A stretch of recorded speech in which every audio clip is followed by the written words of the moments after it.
means and how it impacts on them directly. So, do you mind giving our listeners an idea?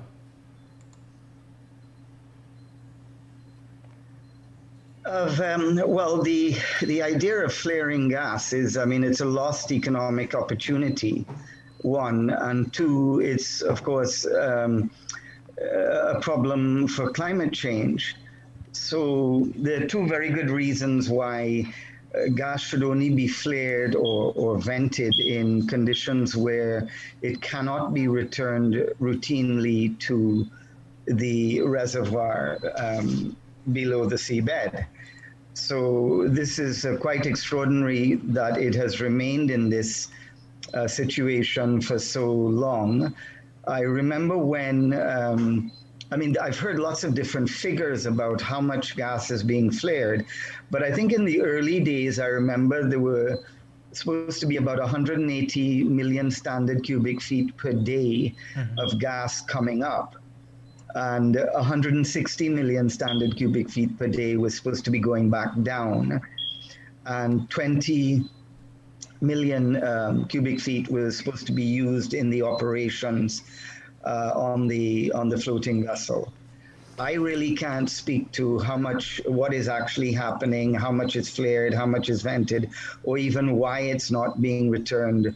I mean, I read the papers and I can see what is being said, but I can't see that there's very good reason for it to have carried on as long as it has. And as I said, you know, there's opportunity costs and there are environmental costs. Okay, why don't you tell us a little about, you said that flaring may represent a lost economic opportunity. What do you mean when you say that? Well, I mean, the thing about the gas is that it's a source of energy like the oil. The oil is more readily accessible because it's a liquid and it can be put into the tankers that come up to the floating vessel and they're filled with it. And it's sent off to be refined and sold as a petroleum product or as petrol or whatever. Whereas the gas now, because it's so far offshore, you know, you can't really do much with it besides use it for your operations or put it back underground until you're ready for it later. And by that I mean ready for it later.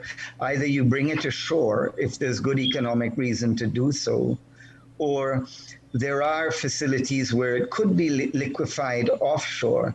These are new facilities that come on stream, so they're expensive, but they are there. So by lost opportunity, I mean, there you have a valuable source of energy that you're lighting and sending up into the sky. So in that sense, it's a lost opportunity. To what extent was gas flaring ever an issue in Trinidad? I'm sure your country must have experiences with that. What can you tell us about how the government may have handled that? Well, to be honest, I mean, in the early days, we've had oil, 100 years of oil. We've had 25 years of commercial gas through LNG, liquefied natural gas. So the gas is brought on shore, it's liquefied and put into a vessel which sails, and it is regasified at its destination. That was to the southern United States in the early days. And then gas used to be shipped to all corners of the earth later on. But for most of the time, up till the 90s, the early 90s, our gas was flared, and it was an extraordinary loss. And in those days, it was already established that you could, in fact, capture the gas and use it. But that infrastructure wasn't on the ground. And it didn't become a priority until the mid-80s. And it wasn't until the early 90s that the gas came on shore. And it was actually used in the petrochemical sector, which was developed at Point Lisas, which was essentially to produce world-scale amounts of methanol and ammonia, amongst other things.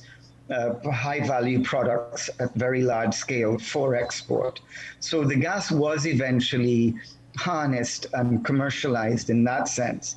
But for many years, in the early years, it was, for one reason or another, not harnessed. I think a lot of it had to do with public awareness and even at the governance level, not a full understanding of what the opportunities were. Okay. Whereas today, it's very well understood that every standard cubic foot of gas lost is a commercial loss because the technology is there and the awareness is there today. Okay. Yeah, thank you so much. Miss Arjun, you have recently expressed your displeasure at the flaring that is going on offshore. What would you say is the response that, or how would you rate the response that we've gotten from the company that's responsible for flaring gas in your advocacy? Right. Just to add on what Kahal just said, though, Kemol, in context, I would think, Kahal, that whilst Trinidad had flared in the 70s and 80s, it was the advent of the awareness of the greenhouse gases and the contribution to climate change that I think started to bring about that awareness that this wasn't only a economic cost that was being lost, but you also had the environmental cost to consider, correct? Yes, yes. Yeah. So that is what started to change that whole sort of momentum. And I think it was Mr. Dupree that had the LNG facility in Point Lisas, right? That was sort of a groundbreaking investment at the time. But to come back to your question, Kamal, what has been the attitude by Exxon to their flaring? To be quite frank, it's been, almost disrespectful. Their public relations, attitude is to constantly pretend that they are on a level of startup, and also to take full advantage of the very open-ended wording in the Liza 1 permit that I'm sure at the time when the EPA had issued that Liza 1 permit, there was absolutely no consideration that you could have had a startup or an emergency that would have lasted for 8 months and counting. And over 11 billion cubic feet of gas flared to date. At least that is what they're telling us. We have no way of actually quantifying that. So to me, every time I read the newspapers and I see the very, cavalier sort of explanation about, first was the compressor malfunctioning, and then the COVID prevented the technicians to come and fix it. I think as well too that Exxon could do a whole lot better. And apart from the actual cost that the World Wildlife Fund quantified the amount of flared gas being lost in economical terms, I think the last figure they had was about almost like 30 million US. Like when I saw that the mouthpieces of Exxon proudly announced that, the third payment for it was 46 million US. I had to comment that it's almost as much as what the amount of value of the gas that was flared, not adding the environmental cost to that too, because you would have seen how the fact that Guyana has allowed this is also having some compromising effects on some of our environmental developmental partners who would obviously think twice about why would they want to fund any sort of environmental program. And this has been allowed to happen. So I always maintain that the long-term cost of Exxon's flaring is going to be way above what we're valuing it at the moment. So I'm very upset with Exxon, and I think they could do a whole lot better. Okay, since you mentioned that, recently our Vice President, Dr. Bharat Jagdeo, came here on Kaieteur Radio, and he boasted that Guyana, it is a carbon sink due to its many forests that have done a great job sequestering carbon. Have either of you looked at the impact that such flaring would have on, or rather whether the forest that we have may be enough to offset the flaring? What's the balancing act there? Well, if I could just sort of add, and then Kahal would come in. Dr. Jagier did indeed speak about Guyana's impeccable credentials as one of the very few countries globally that remain carbon sinks. And the fact that you would have read as well that Exxon's flaring to date has catapulted us into the top 10 countries globally Yes. that are flaring. Now, Guyana, because of its small population, remains a carbon sink, but that is not going to be there indefinitely unless we actually manage it. And to quantify the amount of forest we have and the amount of forest that could offset all of the carbon being, the gas being flared by Exxon, I remember that I'd asked some of our colleagues in the relevant sectors to do a quantification. And if you looked at the last inventory of, let's say, the mangrove forests, which have the vast sequestration values compared to our regular forests, I think in terms of what we have on the acreage presently, we would have needed 4 times as much to offset what is being flared. But Carl, you're the climate change specialist, and I would want you to come in here to continue on Kemal's excellent question. Well, that one is it's not straightforward at all unless you know how much gas is being flared, and so it's a black box from shore. And reading in the various papers and what's written in the EIA, I had attempted to calculate this some time ago when I was here with the forestry people, the Forestry Commission. What did we find is that it would be, right now, Guyana onshore is producing about 9% of greenhouse gases, 9% of what the forests sequester, right? So you have this sink and you have 10% of it sort of lost from your current energy consumption and greenhouse gas emissions. So the problem with doing the calculation is unless you have the numbers, like everything else that's happening out there, it's not just the gas flaring, it's the discharge of liquid wastes. Nobody knows exactly how much liquid waste is being discharged, what level of treatment is required, and what effect it's having at sea. So similarly, in this case, where you're trying to answer that very good question, Kemol, and it's an important question because if indeed there are significant increases on and above the existing emissions level from onshore, if you're going to double that at some point or more, again, depending on how many offshore floating vessels there are and how much gas there is, and how do you work it out? You can't unless you have the numbers. So that was my problem with it. There's some theoretical numbers. I'm not sure that they made sense when I looked at it. It seemed to me that there should have been more, especially with the flaring and also if there's venting taking place. There's no reporting of what's happening out there, so it's actually impossible to know. But having said all of that, it's very, very important because what Guyana has to offer the world essentially is the fact that it is a global carbon sink. And presently it has monetized the avoided deforestation component of that. But there are other narratives for monetizing, for example, standing sequestration, which is something that I think equatorial countries should think about and get together and think about, because the concept would yield more value to Guyana than avoided deforestation. So it's a very interesting discussion about how an asset like the fact that you have almost 90% of your land mass as a carbon sink, and what the impact of offshore flaring is going to have on that if you don't work it out and actually put it back in the ground for future use. Okay, thank you so much. You mentioned the reservoir water that is being dumped into the ocean. Flaring is something that's more talked about.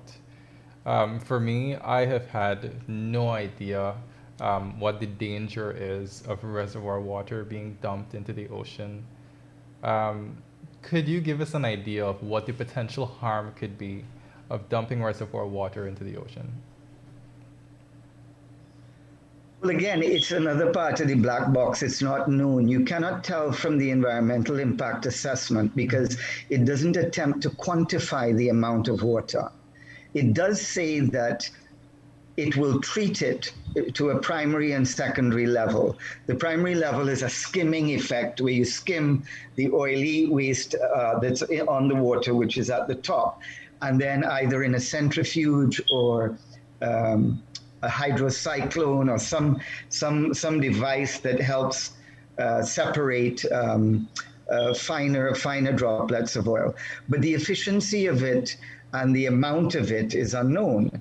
And the quantities will increase over time. They generally start relatively small. But the thing is to properly understand what's happening out there. You have gas, you have solid, and you have liquid being produced. The gas is not a waste, it's a resource. Solid waste, they are estimating that they have 5,000 odd tons per year of solid waste, hazardous waste, that is being disposed of somehow. It's not clear how much of it is coming ashore and what happens with it when it does come ashore. The amount of solid waste will go down over time, but when it stabilizes in a year or two, there should be still about 500 tons of solid hazardous waste that is being generated on one of those platforms. So you can see immediately that onshore treatment for hazardous waste is going to be a priority, that it in fact does exist. Because if it doesn't exist, what happens out there is not clear. If it is incinerated out there, in any event, the residue has to be put somewhere. So that's the solid waste. With the liquid waste, the produced water is water that was there from, millions and millions of years ago when the water was compressed and isolated below the ground. That water has everything that you can imagine in it, from metals to everything, to radioactive material, to, it's a very long list of chemicals that are in that water. Now, most of it can, if you treat it properly with those two devices, from what I know, you can get rid of about 80% of that. And now they've said in the LISA 1 EIA that if that water didn't meet the discharge standard, and they're using the American discharge standard, which I think is something like 30 parts per million or milligrams per liter of oil and grease, let's call it oil and grease, but petroleum hydrocarbons. Most of the stuff that's not good comes out with that. But the question is, how is it functioning, how efficient it is? And they say that if it doesn't meet that standard, that they would store it in the hull of the vessel. But the question then becomes, well, what would you do with it after? And the answer is that nobody knows the answer that you're asking, Kemol, because there were no studies done on it during the environmental impact assessment. And that would have been an unfortunate omission. But further to that, when you look at that type of liquid discharge, it's a high volume discharge. It can be anywhere between 2 times to 50 times the amount of oil that is being produced, depending on the age of the reservoir. So we started off, it's relatively small. Annette tells me that they were talking about 4,000 or 5,000 barrels, is it, Annette, per day that you were talking about, something like that. That could be very, very much true. But the question is, the truth is, Kemol, that the regulator, unless you have sight of these things and can verify these things, then in fact you cannot assume anything, least of all what you're being told. And facilities like this, I should say, I've heard a lot of talk about, regulators having to gain permission to get on the rig. But all these rigs are remotely monitored. Every single thing on that rig can be seen remotely. The functioning of equipment, any pressures, and any quantities of anything at all can be remotely viewed. And we're very much in that age. So there's a lot of opportunity to actually see what's going on there from shore. Okay, thank you for that answer. We're going to go on a brief ad break for a few minutes. and then we will get back to you very shortly.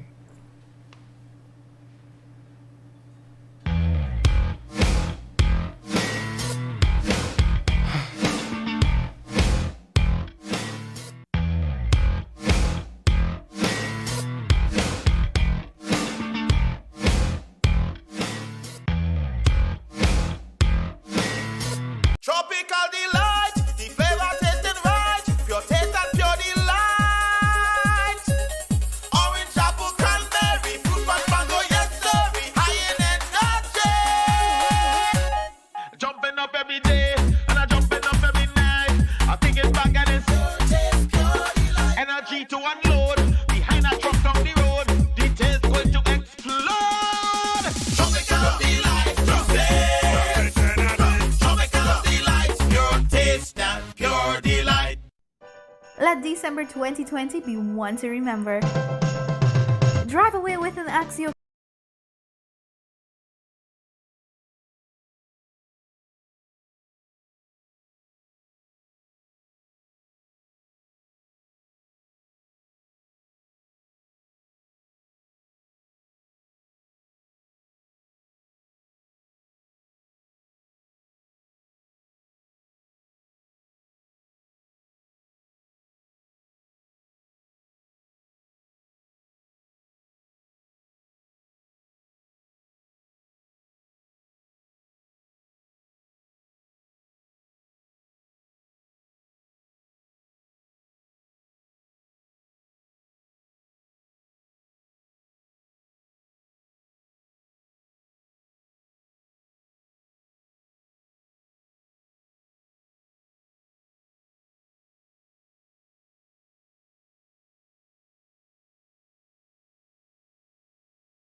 Welcome back to Kaieteur Radio's Petroleum 101.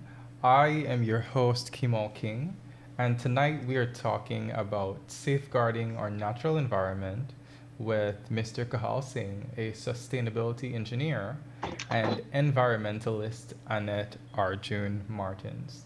Welcome back, guys. Before we went on break, we spoke about two things happening offshore in the Stabroek Block: the flaring that's being done of gas and the dumping of reservoir water into the ocean. These two issues have been holding up the approval of the third development, or the third intended development, the Payara project. Now, Guyana has already approved the LISA Phase 1 project and LISA Phase 1 2. Forgive me, LISA Phase 1 and LISA Phase 2. And with these projects came several concerns about environmental infractions raised by the head of the EPA, Dr. Vincent Adams.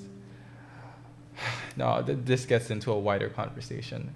Dr. Vincent Adams, he was actually the singular person holding up the approval of the environmental permit for the Payara project, because he was concerned about dumping of toxic water into the ocean and flaring. He was recently sent on leave by the current administration, and a lot of persons thought that that was very unfortunate. What is your take, Ms. Arjun? All right, so Kamal, to backtrack a bit with the LISA 1 and 2 environmental permitting. Yes. You may or may not recall that I think with LISA 1, when Guyana had absolutely no capacity at VP at the time, they had contracted a company called Intech to do the review of the LISA 1 EIA. I remember the time then advisor to President Granger, Jan Mangal, had some concern about the credentials of that company and how they were selected to do the EIA review. And then we came to LISA 2, where a company called Rambolt, they were contracted to review the LISA 2 EIA. During this time, Dr. Adams had been contracted and made head of the EPA. And I remember being so amazed with Dr. Adams being one of the very few public servants who was very transparent and accountable with his challenges to get the EPA to a standard of which it needed to be able to do these reviews proficiently. And in essence, at that period when he was given the Kaieteur to review, he still didn't have anywhere near the adequate resources to hire the best and the brightest to work with him to do the review.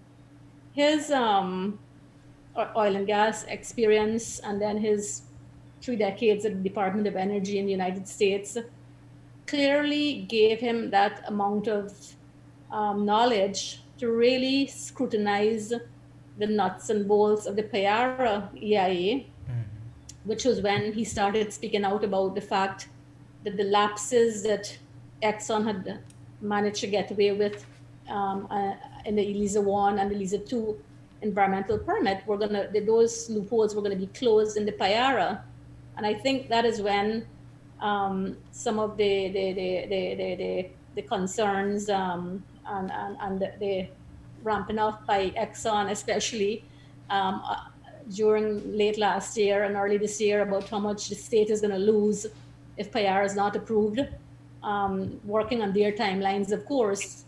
So I think that Dr. Adams, not having the requisite human technical expertise to do it a lot faster, was doing as best as he could with the limited resources he was given by the previous administration.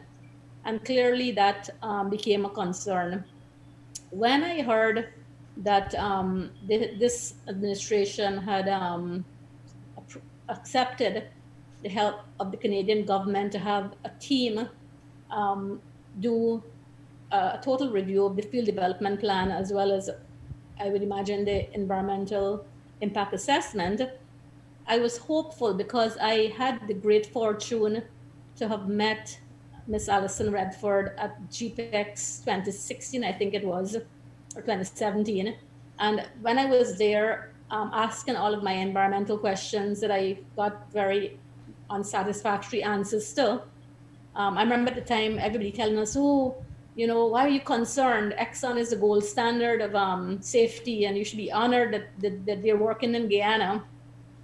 And every time I heard them boast about what they had managed to do in Guyana in 5 years, where they were taking 10 or 15 years elsewhere that have robust institutions to do the checks and balances, I was really becoming petrified as to, you know, we don't have the resources to build our institutional capacity and they're speeding ahead. We'll always be hamstrung.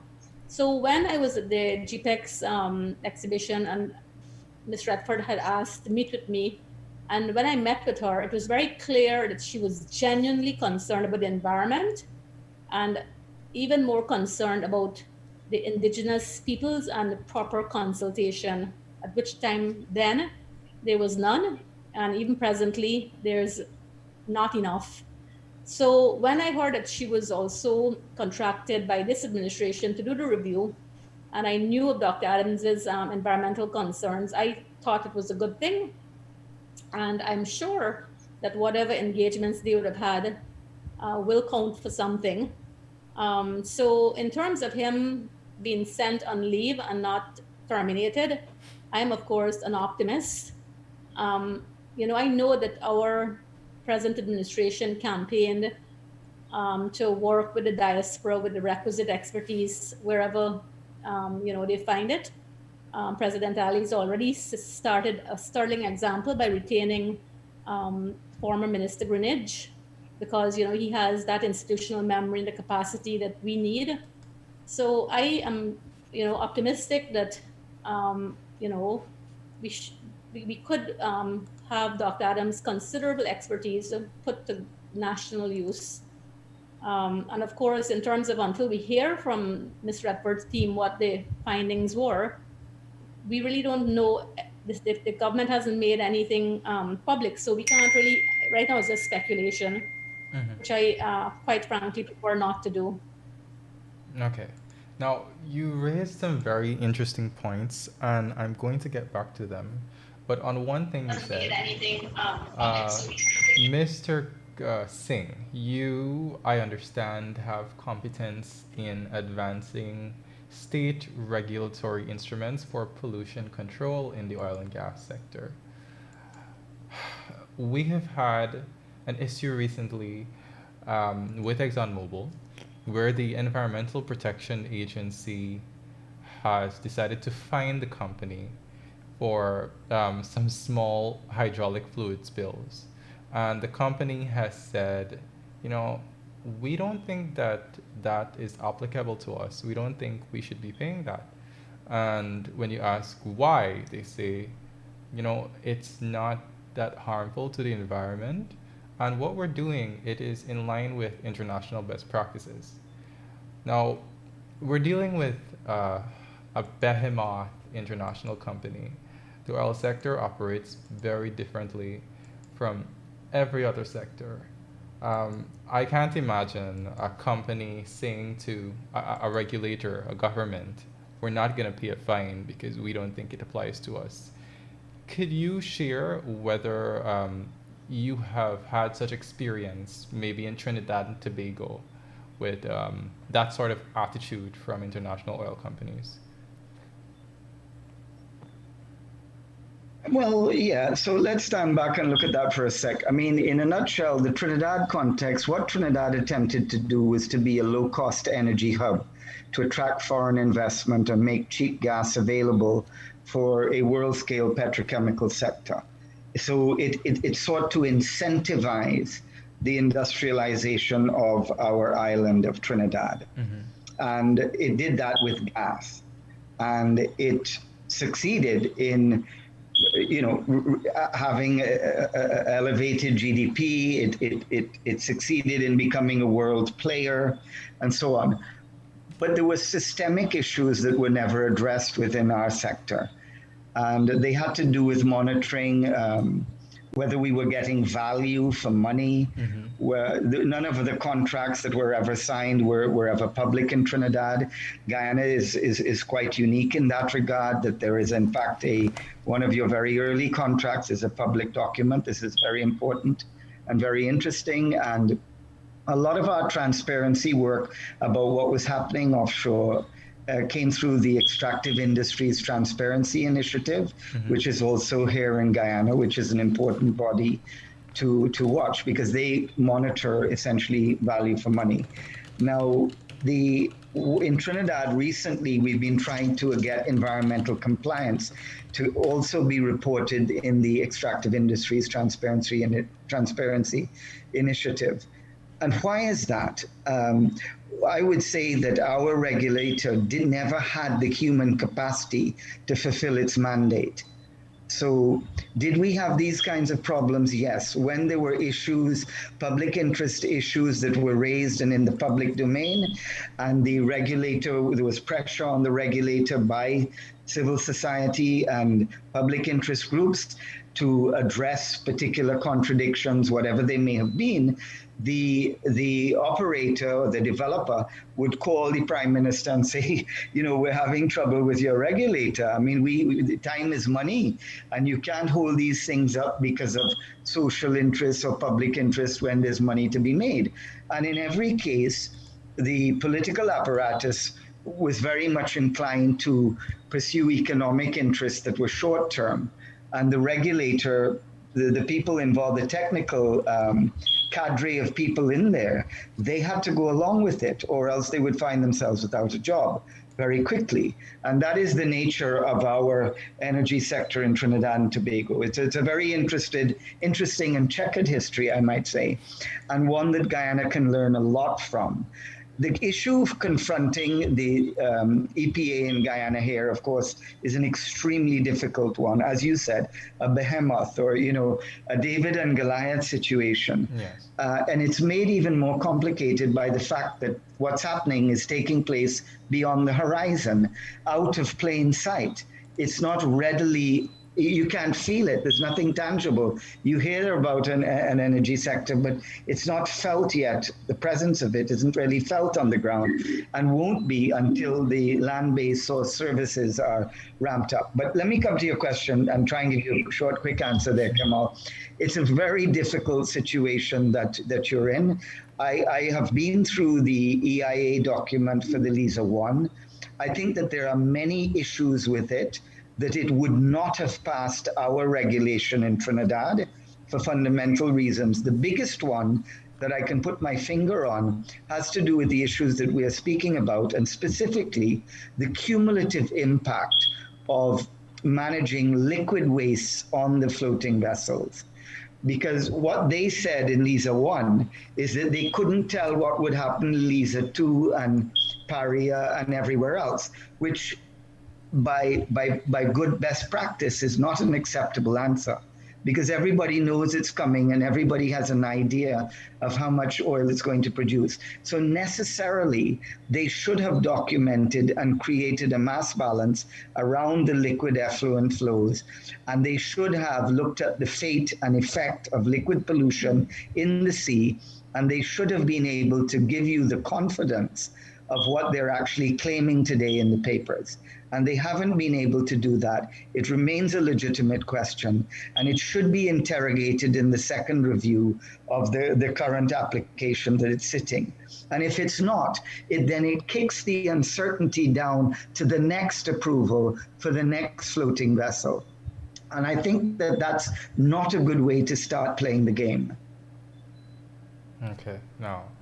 But Kemol, can I come in here? Sure. So, Kahal, I think as well, in terms of learning from the Trinidad experience, I am aware that when that Trinidad has the University of West Indies as the designated laboratory to do all of the testing on all of the water and whatever else needs to be tested. In Guyana as well, one of our deficiencies is we haven't established our national standards for water quality, the treatment, and the discharge. And as you said earlier, because Exxon's operation is so far offshore, it's almost out of mind. But my understanding from the very superficial discussions I've had is even when Exxon was drilling those wells, they ought to have ensured that the reservoir water since then would have been tested. The clay and the rock sediments, for example, that came up with that reservoir water that could potentially have radioactive, elements. All of that should have been tested by an independent lab, and the results sent to our Ministry of Natural Resources because we didn't have a Department of Energy or EPA program at the time. So we have really sort of left ourselves on the back foot. And I come back to the point that it is unacceptable for Guyana to continue to accept what Exxon throws at it, for us to behave as if our resource is almost of no worth.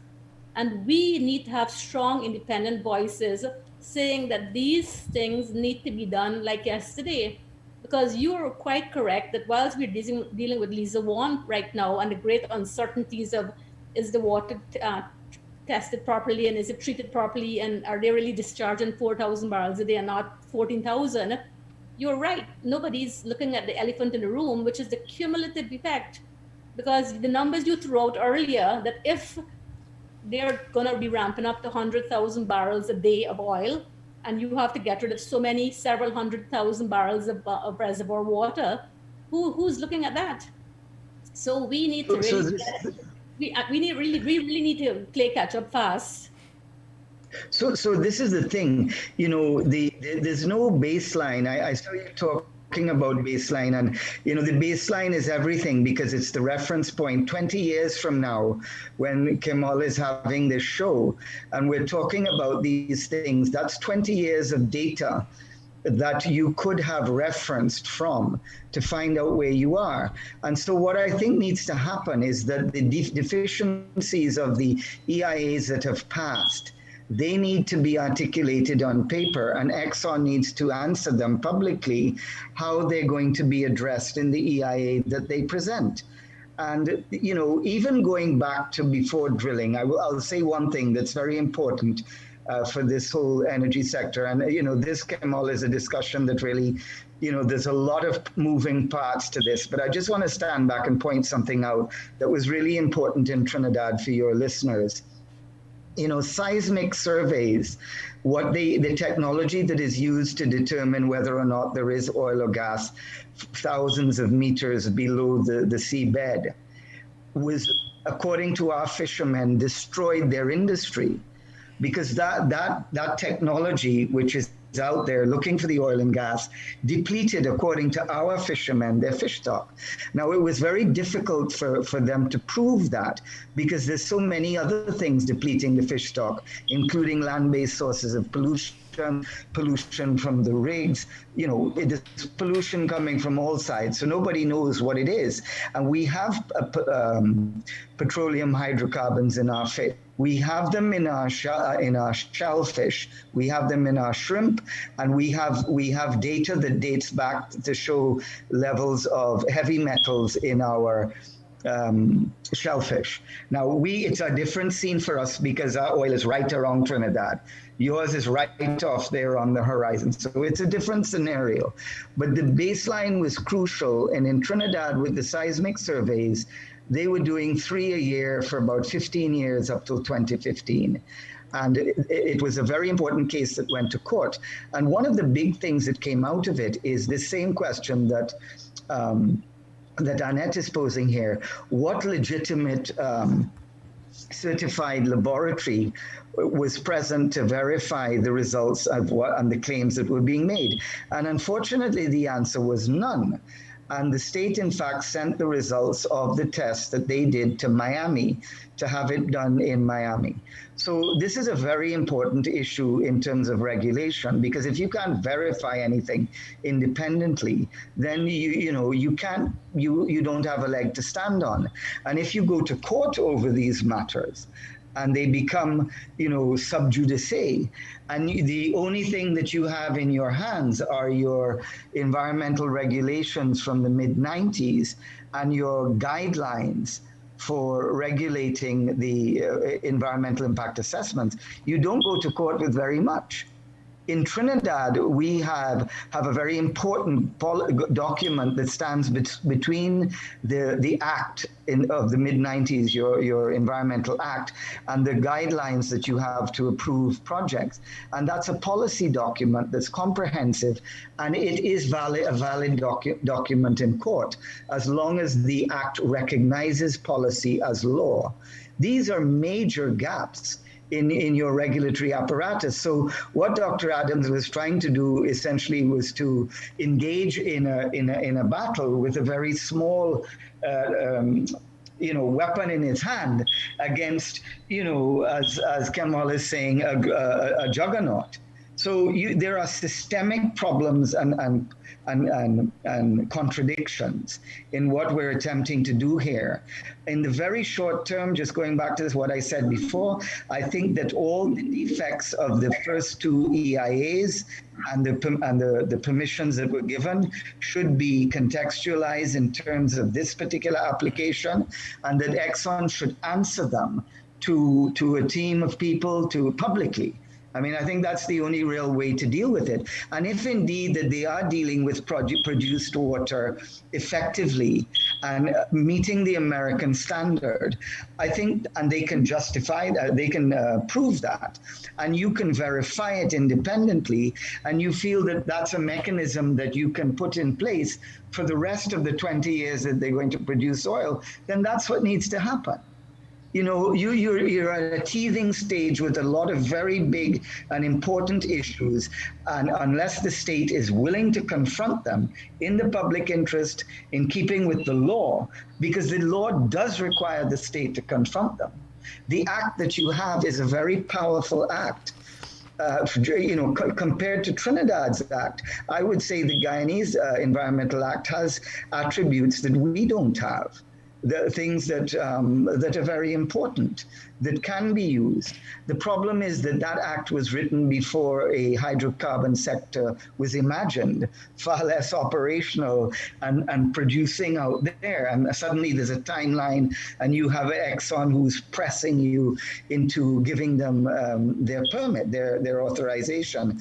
So sorry, I don't mean to ramble, but yeah, I mean, it is a difficult situation that you're in, and what you're doing, Kemol, is exactly what needs to happen here. Thank you. Now, I want to get this final question in because when Kaieteur News reported on the issue of Exxon saying that it should not pay small fines for hydraulic fluid spills, we got a lot of feedback, Kaieteur News, Kaieteur Radio, from people saying, these fines are just a couple $100,000 Guyana dollars. You know, that's peanuts to ExxonMobil. They don't understand why a company would refuse to pay a fine that seems so infinitesimal to it. Would you have an idea why that would be so? Either of you. So let me start and then Carl would finish. Kemol, first of all, the fine is pathetic because that's all the EPA is allowed to charge, right? Mm-hmm. Yeah. The fact that Dr. Adams, warned them after the first spill of the hydraulic fluid, the second one, the third one, his larger issue was the continuous lapse in their safety systems. And even though it's, as they would say, a small amount of fluids and a small fine, why bother? The reality is the same way Siemens manufactured their gas compressor and their own technicians probably, didn't install it properly, and that's why it started to malfunction. That is above board, where we could see, and we're living with the consequences of 8 months of 11 billion cubic feet of gas flared and the environmental consequences of that. Mm-hmm. What if it were like, say, the stack and cap that was installed improperly, or whatever is below sea that only Exxon's underwater submersibles could see? Because we don't have a clue here. Because as much as Kahal speaks about the technology that allows Exxon to monitor everything offshore, they would never allow Guyana access to that unless we mandated it should be allowed. Mm-hmm. And I know for sure they're now looking at landing their fiber optic cable to be able to have connectivity to their headquarters at Ogle with their FPSO. They're also they're connected to the headquarters in North America. And even the issue of compensating the fishermen whose holding pens are in the line of where that fiber optic cable has to pass through, they don't even want to compensate the fishermen. So you come back to the whole issue of if you haven't measured what you have, how can you monitor or manage or put a value that Exxon must pay us if they damage it? So the mentality of trying to bully EPA, and I was so happy when Vice President Jaglio said, oh, if Mr. Rutledge's intention is to scare him, let him go along his way. And I support him, Vice President, 1,000% for taking that position. Because it's the first time we're saying, hey, Exxon, stop being a bully. Mm-hmm. But their treatment of the fishermen whose holding pens are encumbrances to their fiber optic cable speaks to their mindset. So Kemol, if we haven't valued our fisheries, and heaven forbid there's an oil spill and our fisheries is impacted, how are we compensating those 10,000 fishermen who contribute 3.4% to our GDP? So we have a lot of baselines that are so essential. And yes. I would want to know that my government is going to prioritize that, because, we are already 8 months into production of oil.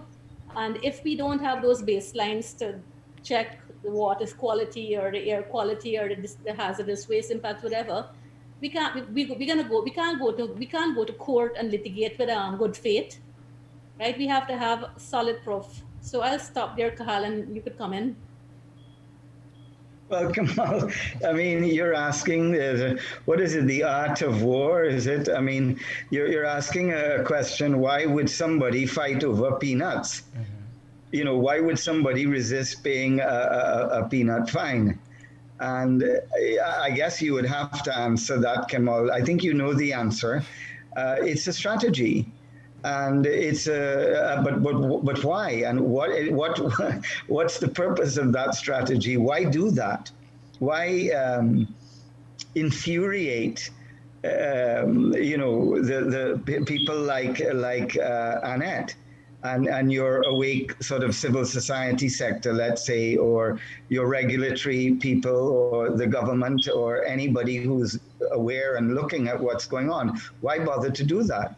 And the answer would only be is to conceal something else, to distract and to control the conversation is why it's happening.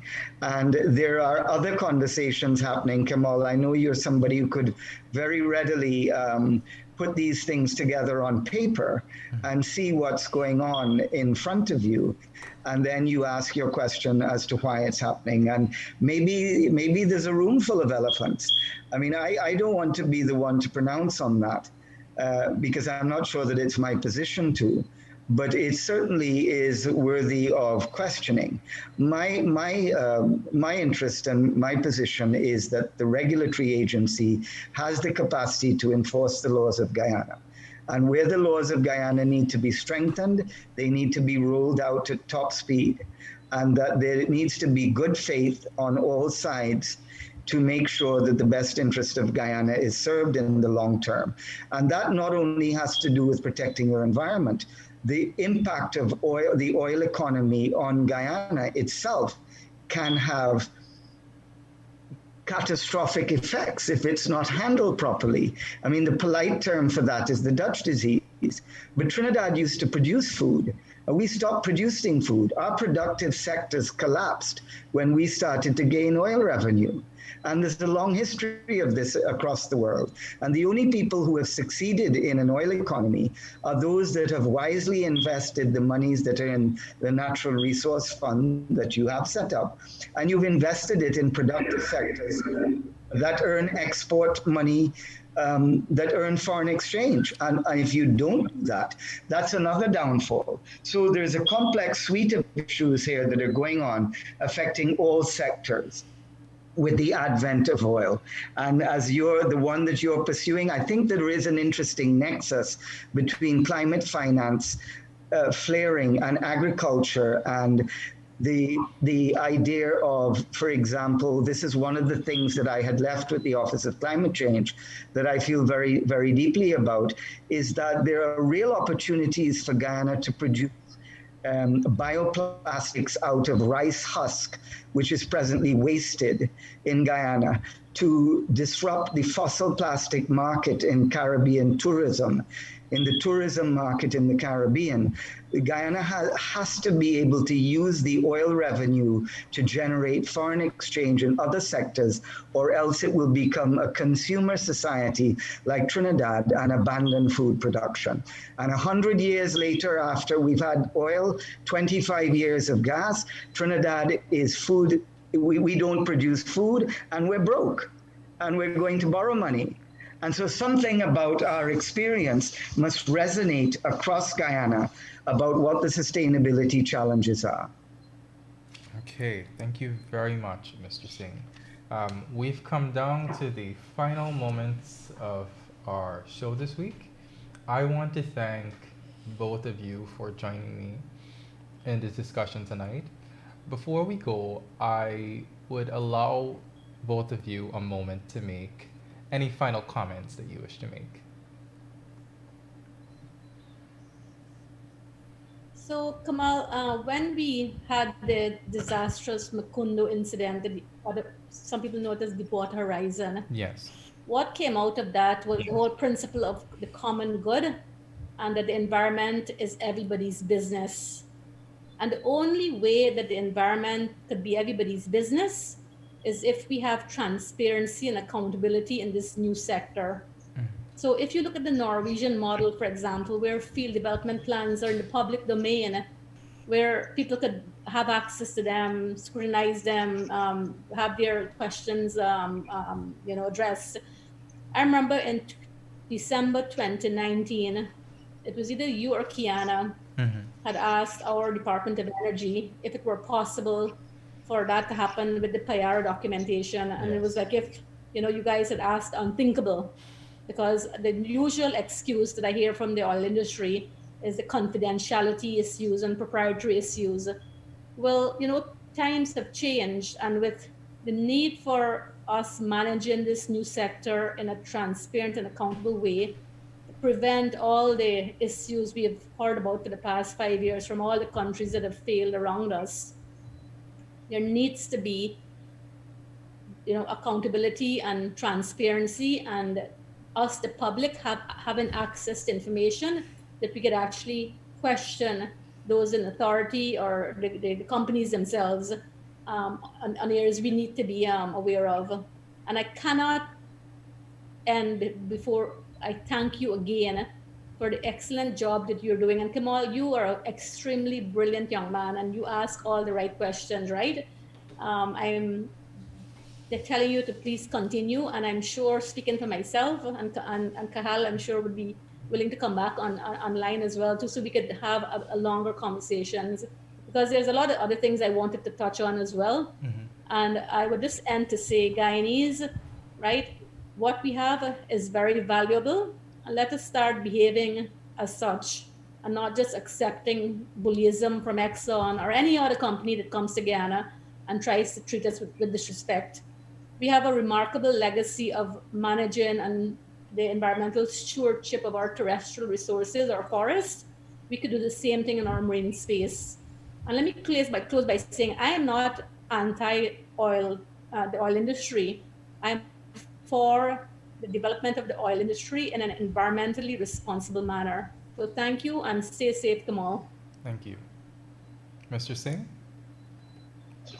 Yeah, so let me wrap, because I kind of had a wrap there before, but I would say this, Kemol, Guyana has the opportunity to learn from the mistakes of others in this fossil economy that it's embarking on. That's a fact.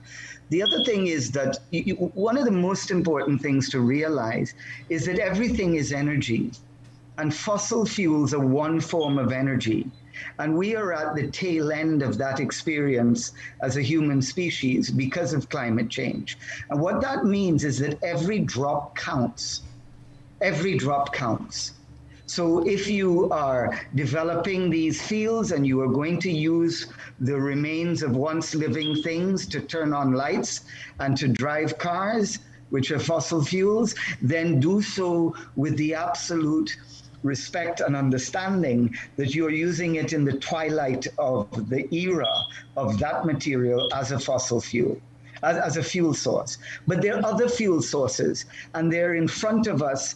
They're in the canals. They're being wasted. They're nitrogen and phosphorus that can be used in cash crop agriculture that can disrupt the imported fossil fertilizer.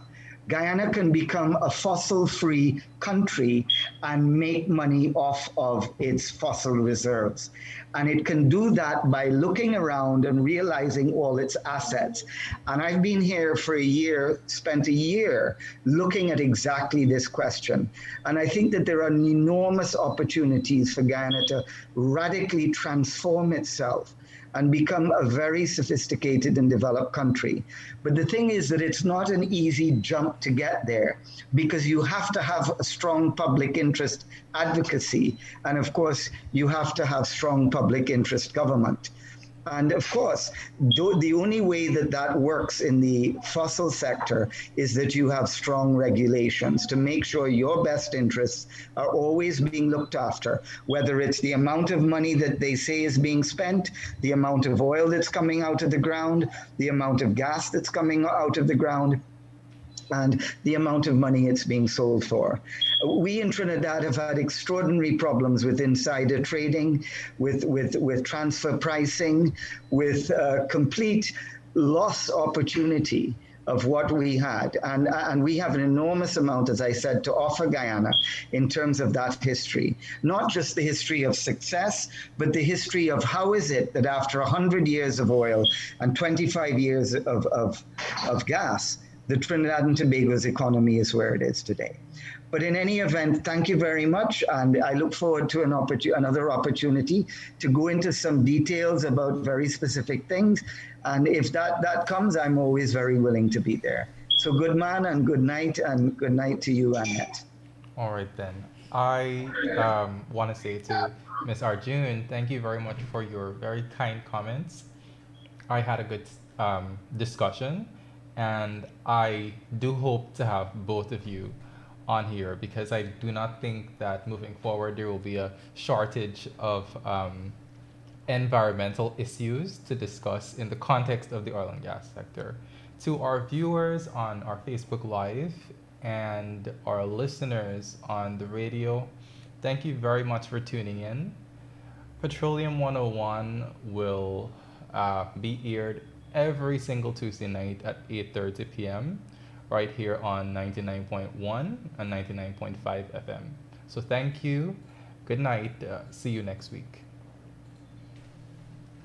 Good night. Good night.